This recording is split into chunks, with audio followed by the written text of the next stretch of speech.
What is going on, ladies and gentlemen, and welcome to Pro Cycling Manager 26. We have PCM 26 on our hands and I can't wait to show you the new features. Special thanks to the developers as they've given us a chance to play the game early before it's released on 4th of June. You can check out the Steam store page in the description, but now let's begin exploring. The menu is quite similar to PCM 25. I am going to play a one-off race with the official database.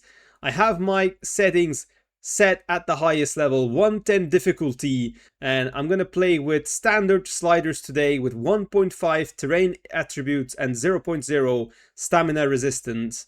In today's video, we'll go through three main things. First, we'll obviously discover the gameplay by playing a mini Tour de France to get a feel on how the AI is in the new mountain stages, but also we're gonna play the first stage of the Tour de France, a team time trial. And team time trials are reformed in PCM as well. Just like in real life, the first rider will be counting in the first stage of the Tour de France. That is going to completely change how we play Team Time Trial in Pro Cycling Manager. Next to that, we're going to try out the new feature Detailed Simulation in today's video by simulating stages 2, 3 and 7 of the Tour de France. And finally, we'll play a short mountain stage of 131 kilometers ending on top of the Alpe d'Huez. Firstly, I need to pick a team, and there it is, Tadej Pogacar with 83 mountain, 83 medium mountain and 83 hill in the official database. Jonas Vingegaard will also be here, he also has 83 mountain. Meanwhile, Remco Evenepoel has 80 mountain and 81 medium mountain. But the teenage sensation that is Paul Seixas is rated 82 in all three climbing stats in the official game, and today I'll be trying to win on Alpe d'Huez with Paul Seixas. This will be my team then, focusing on Paul Seixas. I'm gonna get 3 mountain domestiques and 2 riders with time trial, as the first stage is a team time trial in Barcelona. Before starting, make sure to subscribe to the channel to not miss out on new PCM 26 content. Anyway, let's begin our mini Tour de France in PCM 26. And here we go. As we enter the stage, we can see the first new feature, a graphical feature of the team time trial. It is the new start ramps, looking as realistic as possible. And the new animation, when you click a rider, there we go. This is the new team time trial start animation. The teams line up to an I formation, which is pretty cool. So Red Bull Bora Hansgrohe have started, and across the first check, as Evenepoel, the first rider, went, there they are, 51 seconds faster than all the teams. Red Bull Bora Hansgrohe will one of the favorites in the team time trial. And of course the new feature, as they start climbing the Montjuic, there is Evenepoel pacing. And you can see riders dropping one by one. Dens has dropped, Moscon dropping as well, Tratnik dropping. It's going to be the first rider that counts. Let's take Chrono 2 on the top right, so focus on that as Remco Evenepoel crosses the line. There is Remco, Lipovic on his wheel, and boom, as he went, there is his time. Red Bull Bora Hansgrohe comfortably in the lead. Now it is our turn, Decathlon CMA CGM team. And as we start, I am going to go 85 with all my riders and pause and plan my team time trial. Paul Seixas can start with 87. Dan Hole and Bissiger, they are our TT specialists. So I'm going to put them to go 22 seconds because I want them to pull in this flat before the climb starts. I'm going to put Richitello, Parapant and Benoot on 5 seconds because their TT stat isn't great, and Mühlberger and Prodom, you guys just don't take a single pull. So let's see how this is going to go then. Paul Seixas is the first rider as we have the Barcelona port in the distance. Now it is Dan Hole going at it for quite a long time. I'm going to do 87 actually because I really want their pull in the flat. Hole and Bissiger. So you can see by Dan Hole's pace, Mühlberger and Prodom already struggling. They're not gonna take a single pull though. Now it's turn for Stefan Bissiger as we have La Sagrada Familia on the right hand side. It's not easy to show it, but you can see it in the distance. Looks absolutely beautiful. Anyway, now I'm going to focus as we have a small climb and I want Ricky Tello to take over, going 90. He's done. Parapant has nothing to give really. Benoot can give his little bit red bar right now as we go across the line in 10th place. Really not great compared to Remco's time. And now I'm going to stop with Benoot and Paul Seixas is back at the helm. Small bit of downhill, but then I'm going to put Hole and Bissiger to relay here as, oh my god, I just have 3 riders remaining, so Seixas will have to do alone climbing the Montjuic. Come on, Dan Hole, come on, come on, come on. That is a very decent pull. Bissiger isn't really the climber. I would have hoped to have someone else here. Bissiger has done his role, and now it's going to be Paul Seixas going alone at the last 2 kilometers. What is our time going to be? And I can definitely see this situation happening in real life as well. Seixas, last 700 meters, going 99 to the finish. It's actually 8th place, 58 seconds down on Ineos, who are the leaders. There it is then, the first stage of PCM, the team time trial, is won by Ineos. I tried a tactic there, not sure if that's the ideal strategy, but it results in an 8th place for Decathlon team. And first rider across the line was Kevin Vauquelin. That's why he's on top in the GC. And as you can see in the top 10, there are riders from 4 different teams because every rider's individual time is taking at the finish line. So there you can see riders like Laurens are already losing 3 minutes. It's really difficult to hold on to the pace of Filippo Ganna and Josh Tarling. But in general classification, there we can see Visma actually finished with 6 riders there, maybe not the most ideal strategy. We finished with Paul Seixas 58 seconds down. Next up is the second stage of the Tour de France, the Barcelona stage ending in Montjuic downhill. It really does look like a fun stage, but I want to show you guys another new feature of PCM 26. That is the detailed simulation. In the game settings, you can see detailed simulation for which races you want in the career mode. And I've put down World Tour calendar. So for a Tour de France stage, there it pops, detailed simulation, and there we have instant result. So instant result is the old simulation, the quick sim method, but detailed simulation is something else. So let's experience it together. When I click detailed simulation, the game loads on, just like it's loading on to a new stage. We have this loading screen and race progression, as you can see, going quite fast. And this overall takes about 15 to 20 seconds and boom, there we have the result. So compared to quick simulation, which simulates in 2 to 3 seconds, detailed simulation simulates the 3D engine quite quickly and gives you a result for that. So Tom Pidcock ahead of Pedersen, ahead of Pogacar for the stage. We've got a 22 rider group that finished at the same time, and then we've got another group and so on. I think this is going to provide with better results than the quick simulation, especially on high mountain stages. And there we have the new GC, Paul Seixas moving up to 17th place. So let's test this detailed simulation in a medium mountain stage. Next up, Granolaire to Les Anglais, third stage of the 2026 Tour de France. Clicking detailed simulation, you can basically see how long it takes. It straight goes into the race progression, waiting about 15-20 seconds for my PC specs. Maybe it's going to differ compared to how fast your PC is. And boom, there we have the results once again. And for this medium mountain stage, Tadej Pogacar won, Evenepoel, Seixas, Vingegaard and Jorgensen in the second group. And then we have the outsiders group at 16 seconds.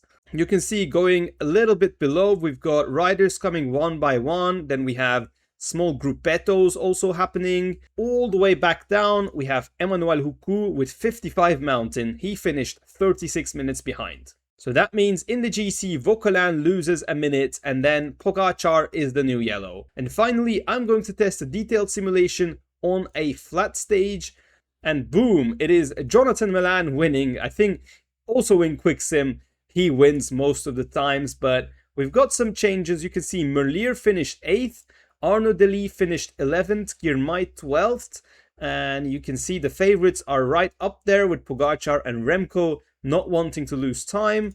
And we've got a surprise, Emilien Janier and Verenschuld in 4th and 5th place. I think it's going to bring more variety into the results while simulating important races. I would like to see actually how detailed simulation works in a race like Milano Sanremo and Paris-Roubaix, but we can look at that later because it's time to focus on the gameplay itself. This is the stage I will be playing. Gap to Alpe d'Huez, the favorites, of course, Vingegaard, Pogacar, Seixas and Remco Evenepoel is a 1-star favorite. Let's see if we got what it takes to fight with Pogacar and Vingegaard. And honestly, Paul Seixas' stats look very competitive. Oh my god, this is amazing. We have a +3 with Paul Seixas, 85 mountain on the day. Surely we can win with those stats against Tadej Pogacar. Let's see. So starting, we have attacks from a lot of riders, including UAE, with Tim Wellens attacking 19 riders going on the move. In terms of the UI, most of the stuff are similar. We still have, when you press space, the events menu and the profile. Anyway, I want to attack with Aurélien Parapente here to try to join that breakaway. Tim van Dijk is trying to control stuff right now. I don't think Red Bull have a rider up the road. Let's slowly try to make it back with Aurélien Parapente. But I believe we're chasse-patating a little bit here with Aurélien Parapente. Gap to the breakaway is 1 minute. Let's see if we can make it on this section. We were chasse-patating so hard with Parapente that I'm actually going to wait on the peloton. He can be an important domestique for Seixas later on. One small change now I've just realized is in the profiles. You can now see the groups better on where they are in the profile. When you zoom in, you can see the peloton also by this white line as I'm currently looking at Paul Seixas. And we can see where the 3 groups ahead of us are exactly on the profile, which is a nice touch. And the next UI change is on the rider info tab. And we've got favorites as a new rider info. And when we click it, we can see Evenepoel, Almeida, Del Toro, Pogacar. I think the 10 riders that were in the favorites list, which is also pretty good because sometimes even when you put top 10 of the general classification, you can't see all the favorites. But this is purely stats based as Almeida and Del Toro are domestiques, but still they're listed as a favorite. UAE in control, but they're going pretty slow here. The gap to the breakaway now 5 minutes. But in terms of GC, already these guys have suffered a time loss in the detailed simulation. Rubio and Kuss 5:30 behind, and UAE still have a satellite rider up the road with Tim Wellens. So we're starting the penultimate climb, Col de Ornon, and now we've got Red Bull Bora Hansgrohe also joining towards the front. Paul Seixas is feeling good right now, and with those stats, I'm not surprised. I think the stat I'm most surprised about Seixas is not the mountain nor the hill, but the 82 stamina. That is interesting. Now we're approaching to the Alpe d'Huez. We've got full yellow, and it is a 14-kilometer climb at 8%. Let's see how the AI will play it out. Are we going to see early attacks? The group is still 67 riders. I expect to see some high pace going into the climb. Here we go. I'm closely monitoring what the favorites will do. Tadej Pogacar is in yellow. Let's see if we can respond to his attack. We're starting off a little bit too slow, and that's why I'm going to make my move early on with Paul Seixas coming towards the front of the peloton. Nicolas Prudhomme doing a nice pull at the front. Meanwhile, Mühlberger, Benoot and Riccitello, okay, they are losing a lot of positions. So let's take Seixas on protection from Parapente and stop here. Let's give the pace to Jai Hindley. The mythical curves of Alpe d'Huez, and there is UAE setting up a high pace now. Soler and Yates here with 9 kilometers to go. Seixas is a little bit alone. Come on, Riccitello, try to make it back, but right now they can't. All of my domestiques have lost their red bar. Meanwhile, UAE is here sitting with a full team. Let's see what happens. Not the ideal scenario in terms of teammates for Paul Seixas, but with 6 kilometers to go, let's take our energy gel. We're still looking good. Finally, Riccitello arrives for Paul Seixas, but it could be a little bit late as Jonas Vingegaard launches the first attack of the race. Come on, Paul. Come on, Paul. 4.5 kilometers still remaining. We need to be in the wheel of Tadej Pogacar, but I'm going 88, and there goes Pogacar's attack. And now I have to attack myself here. Jorgensen tries to follow that. Let's go 88. Let's get to the wheel of Jonas Vingegaard, but Tadej Pogacar is flying. 3 kilometers to go. Matteo Jorgensen tries to bring Vingegaard to Tadej Pogacar, but that is not going to be possible. Hindley is here once again. Can we take the wheel of Jonas Vingegaard? We can. Meanwhile, at the front, Pello Bilbao wins ahead of Sepp Kuss in the breakaway. But Tadej Pogacar, even with us having 85 mountain in the hardest difficulty of the game, is going to defeat us. Remco Evenepoel with a late surge in the last meters. We are trying to sprint out of the wheel of the Belgian. Del Toro here. We're going to beat Jonas Vingegaard, but can't gain time on Evenepoel or Vingegaard. Let's take a look at the final podium then. There is Pello Bilbao. He wins the stage for Bahrain Victorious.